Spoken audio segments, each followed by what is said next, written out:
To madalla kana ji na ko? Na'am. A zaman kotun yau lokacin da aka ɗage sauraron ƙarar sai zuwa ranar Juma'a, an ga kamar caje-cajen da aka gabatar a kan tsohon ministan shari'a Abubakar Malami sun bambanta da caje-cajen da EFCC ta fitar ta gaya wa jama'a a matsayin abubuwan da suke zarginsa a kai, wanda suka fara tsare shi a kai. Me kake gani ya faru aka samu wannan canji? To, assalamu alaikum wa rahmatullahi wa barakatuh. Kamar yadda na taɓa magana, na san kullum mutum yana koyan abubuwa na rayuwa. Gaskiya wannan tsari na shi wannan tuhume-tuhume da yadda aka yi bincike abu ne wanda ni da iya shekaru na aiki ban taba ganin irin shi ba, saboda kusan sai da aka kama shi aka tsare shi sannan aka fita nemo yadda za a samu hujjoji. Yasa an ka lura kaga charges din za ka ga hadda statement na ranar ma da za a bashi caji akwai shi, saboda ana kokarin haɗo hujjojin ne a ga yaya za a yi ko ta wace fuska ne a gabatar da shi. To gaskiya an samu bambance daga shi tuhumar da muka fuskanta ana yi da kuma abin da yanzu ya bayyana. Sannan kuma ka duba cikin charges za ga abu ɗaya an maimaita shi an maimaita ka gane. Misali za a ce kana da gida kaza kudinsa misali miliyan 350, da kuma wannan gidan da namban gidan sai a ce ka sai wani gida sai a ki faɗan kudin kuma sai a ce ga namban gidan. In ka duba charges sun 16 akwai maimaice da yawa. So gaskiya an samu mun yi mamaki, amma mun fuskanci kanmu a wani matsayi ne, saboda shi wanda ake tuhuma ya ce shi fa damuwar shi a gabatar da shaidu jama'a kamar shari'a ta kubutar da shi daga zarge-zarge. Shi ne damuwar shi. Duk wannan bil da kaga muna yi mu ne muka shi kullum cewa yake ku matsa dai a gabatar da shaidu a kaina, saboda jama'a su san cewa tuhume-tuhumen da ake mun ba akan gaskiya suke ba. So mu muna yi ne gaban kanmu gaskiyar magana kan cewa sai mun matsa, saboda haƙƙinsa ne, constitutional right din shi ne a gabatar da shi gaban kotu, sannan kuma a ba da shi beli saboda presumption na innocence. Ba a tabbatar da mutum ya aikata laifi kawai daga tuhuma har sai an gabatar da hujjoji, shari'a ta ce lalle mun gamsu da kaya aiki kaza. Sannan baka manta ba na gaya ma cewa wannan tsari na caji ya saba da dukkan dokoki na wannan da doka ta money laundering. Shi money laundering kaman wani abinan kaman predicate offenses ne, bai yiwuwa sai da gaba guda biyu. Idan gaba na farko shine an same ka da wasu makudan kuɗi, gaba ta biyu kuma to ga ta inda ka sato wa'annan kuɗaɗen, su ake kira predicate offenses. Doka ta ce idan ba wannan gabar kwata-kwata babu caji. Amma dai tunda muna gaban kotu kuma mutane ne masu tsari kamar na cewa akwai biyayya, muna jira mu gani irin baiwar da kotu za ta yi amfani da shi wajen gudanar da wannan shari'a, saboda daga charges din kawai za ka iya cewa kusan za ka ce babu caji a gaban kotu wanda ya kamata, saboda ya kamata a ce wane mun ganka da biliyan ko kamar da ake maganan trillions ake cewa, amma yanzu kaga abin ya dawo har da miliyan 100, gida na miliyan 100, miliyan 100 da wani abu da sauransu, bayan tuhume-tuhumen mutane na cewa wayansu gidajensu ne, wayansu gidajen mansu ne da sauransu da muke da su da yawa a yanzu haka ma. To amma abin da ke da ɗora kai shine a lokacin da yana tsare EFCC ta ba da bayanai na bincike-binciken da ake masa, an yi maganar akwai waɗansu account wato asusun ajiya na bankuna 47 wanda aka zargi cewa ya amfani da su wurin taimakawa ta'addanci a cikin Najeriya. Sannan an yi maganar kudaden Abacha da aka ce ya almundahana a kansu waɗanda aka dawo da su daga kasashen waje. Shin me yasa ba a sanya waɗannan caje-caje a jerin cajin da yanzu aka gabatar da shi a gaban kotu ba? To farko dai kaga in baka manta ba ni ne nake gudanar da wannan nake wakiltarsa da dukkan wayansu wayanda aka gayyata, misali abokan shi da iyalansa da sauransu ne. Saboda haka ya yi declaring accounts nashi guda shida nan duka suna wajensu. Sannan ba a misali yana da kamfani yana da sunan shi, wanda in baka manta ba kuma lokacin da yana minista ba shi yake gudanar da kamfanin ba. Misali kamfani mai zaman kanta tana da account ɗin kanta, misali in sun ɗauko wannan ne suka ce za su yi, duk da haka dai account ɗin da suka faɗa ba zai yi, sannan babu su, sannan kuma kaga da akwai su da sun gabatar wa kotu.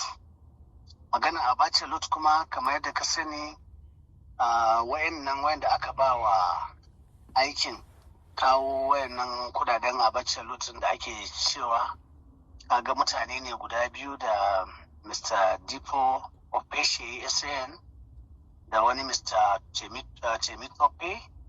So su kuma an zo an kure su, a hada da an tsere su a wata gaba, an tsare su an kulle su lalle sai sun ba wa Abubakar Malami wani abu a cikin wayannan kudaden.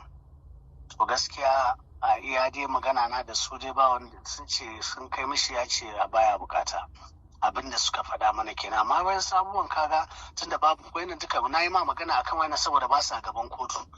Da suna gaban kotu ba zan yi magana a kai ba saboda abu ne wanda yake gaban shari'a. Amma duk wayannan abubuwan abu ne wanda ba a gabatar da su a gaban kotu ba a kawo hujja ba, so kaga mu za mu ɗauka cewa babu su.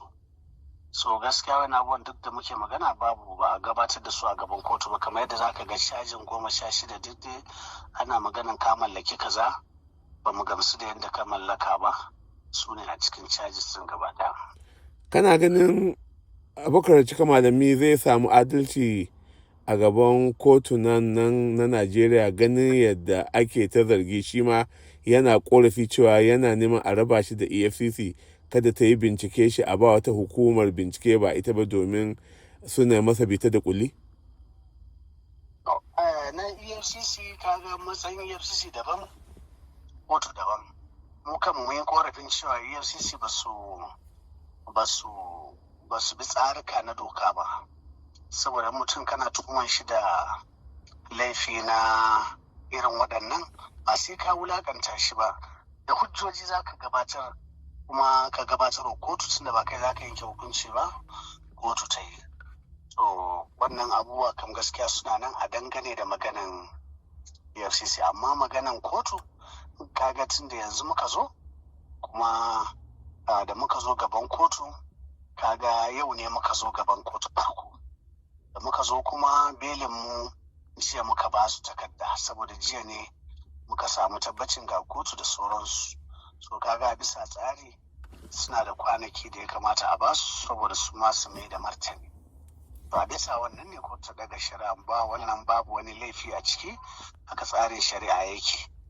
So kuma muna fata za a saurare mu ranar Juma'a nan mai zuwa, in Allah yarda. Ba za mu iya cewa komai a dangane da adalci ko rashin adalcin kotu ba, har sai idan ta kai wata gaba wanda muka ji ba mu gamsu ba. Kuma kasan tsarin kotu muna da damar ɗaukaka ƙara, in ba mu gamsu ba za mu ɗaukaka ƙara, amma zuwa yanzu ba mu da wani korafi. To tun da ka faɗa yanzu nan a maganan nan da kai cewa babu alamar cewa EFCC tana adalci a gurin bincike-bincike ko tuhume-tuhumen da take yi wa Abubakar Malami, kuma har shi kan shi ya nemi a canza mai hukumar bincike domin yana da hujjoji, ya ce cewa EFCC tana masa bita da kulli ne domin shugabancin gurin ba sa ga maciji, domin irin ayyukan da ya yi a lokacin da yana ministan shari'a na Najeriya ya kai ga an ɗauki mataki akan shugabannin da ke gudanar da hukumar ta EFCC a yanzu.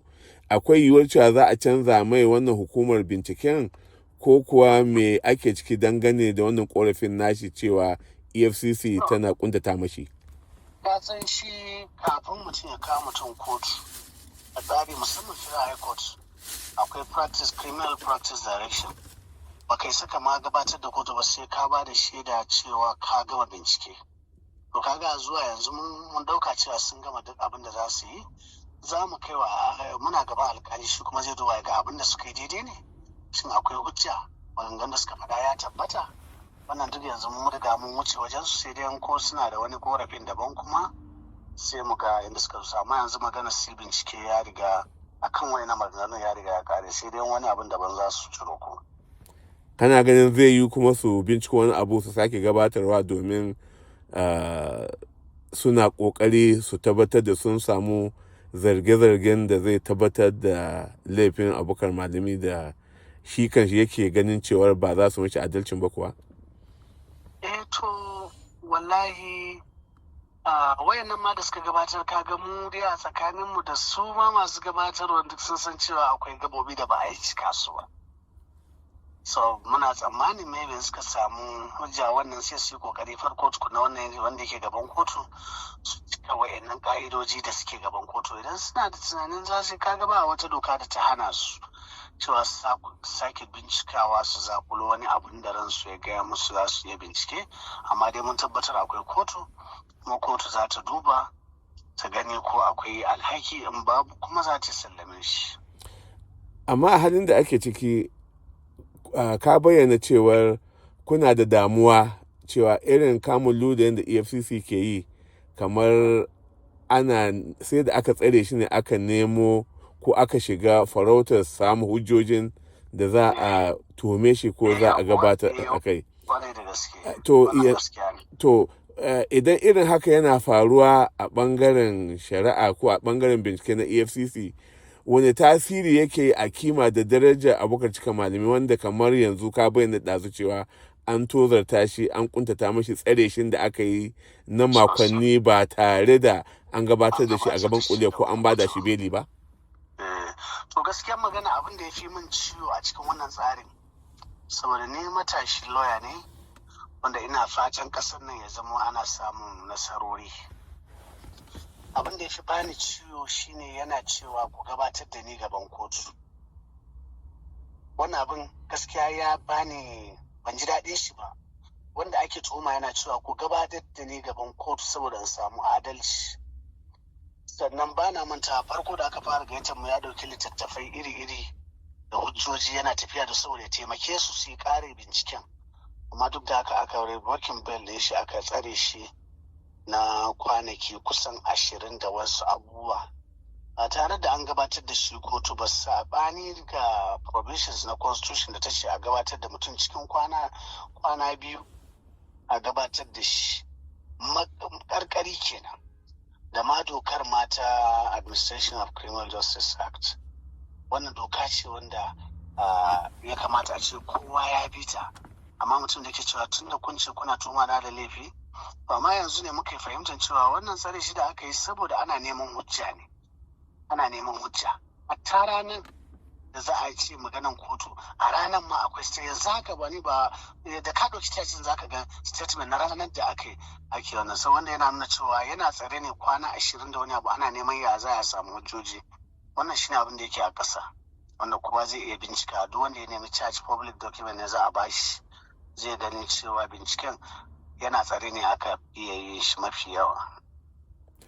To akwai wani dalili da kake ganin ya saya aka tsare shi na kwanaki sama da 20 ba tare da an kai shi gaban kotu ba, kuma ana ci gaba da fitar da bayanai mabambanta wanda suke gabatar da zarge-zargen da ake masa na cin hanci rashawa ko wani ɓatanci wanda yake ganin cewa ana yi ne da gangan domin a tozarta shi, a wulakanta shi a gaban al'ummar ƙasa saboda buri na siyasa? Wallahi ranar da suka fara nuna mana fushinsu sun ce sun yi magana a social media, shi ma ya yi, ba sa son haka, don me yasa za su ya faɗa. Abu na biyu kuma da suka nuna mana ba su ji daɗin shi ba shine me yasa ya je siyasa. Kaga duk wannan ba kan tsari ba ne. Yanzu ka ce mutum misali ya saci kuɗi, shi kuma ya fito ya gaya mutane cewa ni ban saci kuɗi ba ga abin da ya faru. Kaga bisa adalci, kaga babu laifi a ciki.